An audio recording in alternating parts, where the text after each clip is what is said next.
I see a lot of patients with back pain, and they come from a variety of causes. And it's important to determine the reasons for their particular pain to properly treat them.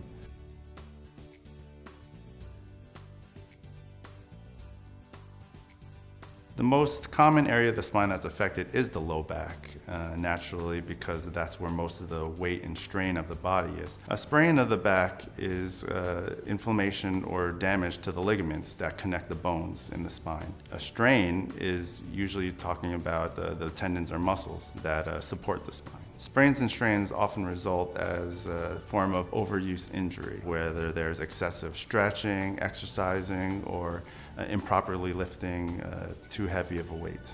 Disc degeneration is one of those things that are age-related, and it happens over time. One of the most common causes of low back pain, and possibly bulge or herniate into the spinal canal. If you look at the disc like a jelly donut, there is a tough outer portion and a soft inner portion like the jelly. When there's an injury or a tear on the outside of the donut, the soft inner portion can push out, and this is what's called a disc herniation. Scoliosis is an abnormal curvature of the spine. It can be left or right, and how that causes pain is it puts unbalanced pressure on one part of the spine.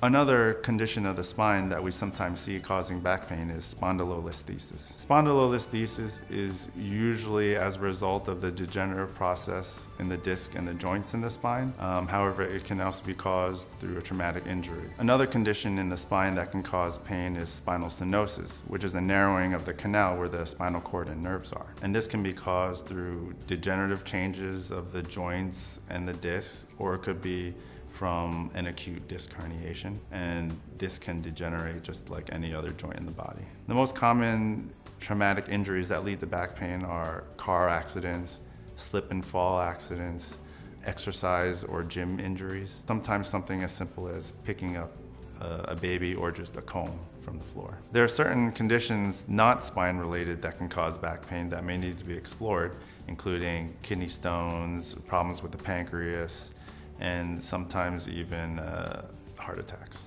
It's important to determine the cause of the back pain, because that's going to point us in different directions in how we will treat those conditions. Most cases of acute back pain, no matter the cause, will relieve within a few days, if not a few weeks. However, it's when these conditions continue for more than a few weeks that we start to wonder if there's a deeper underlying cause that we need to determine.